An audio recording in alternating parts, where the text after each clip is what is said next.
Good. I too am glad to be able to speak on this here today. And while I thought about this for a while when it was promoted first, thought it might be a good idea, but then when I looked and saw and I see the proposals in it, I think this would be a disaster, because it is, as previous speakers said, it's going to suit the developers. And there is huge hoarding of land has gone on since the last housing, the bust, and it's there. And if I can speak about Tipperary, we have lost everything in Tipperary.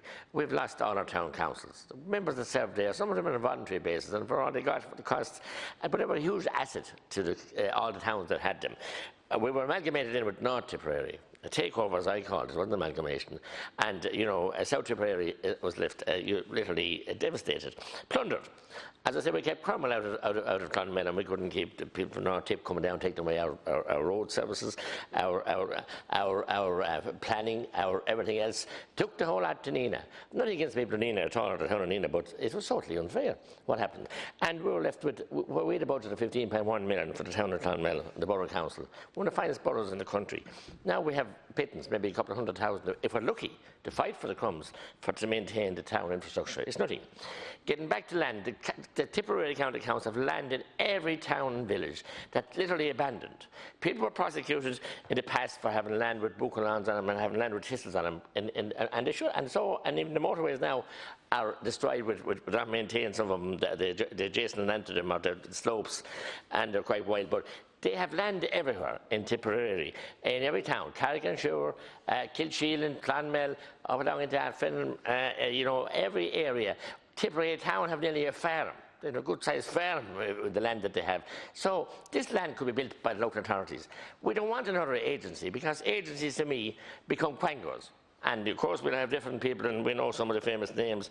They don't know where they want to go for the Mayor of Limerick, or they want to be the head of the land agency, whatever they want. And what we don't need another agency to take away more powers from the elected councillors. We also have the 2040 plan, which is devastating rural Ireland, and we have many other new agencies put in there to deal with people who are trying to develop their county development plan. So we have agency after agency after agency after agency. And most of them are useless, toothless and fruitless. Most of them. Because they don't do what they're set up to do. They become self-serving.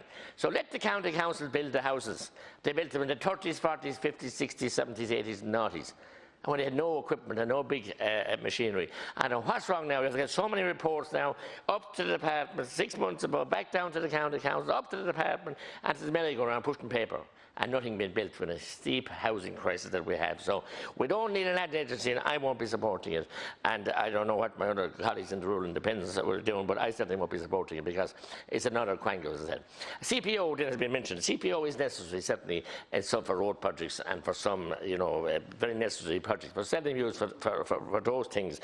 But we don't want to give too much power to this quango and take away more powers, as I said, from the county council, the elected members, who are there and their advice and eyes and ears of the public. So, as I said, we have, and I wish to be new minister as well, but I'm not supporting this, as I said, development of this agency. We need to empower the councils again, give them the funding, and give more funding to the better ones that spend the money. And because some of them are very lethargic in spending it. So I want to say that we need to build, as I said, council houses. We have lists everywhere. Another I issued in where the Part 5 project can be abused, and it was abused in Nina, where they have 60, 70, 80 acres out in a stream. And they built houses now, a number of houses inside in the middle of green housing estate, in the one little bit green area they had. And it's now in the courts. But it shouldn't be happening.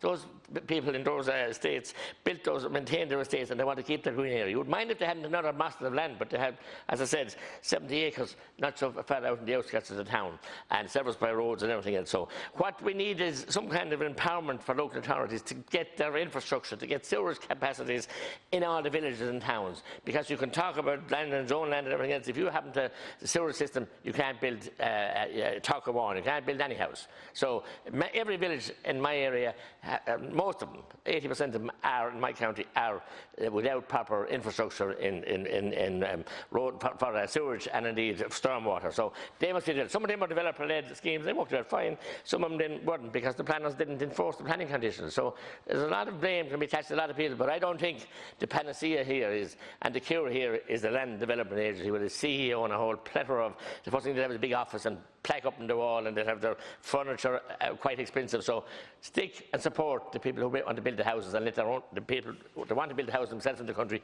build them. Go on,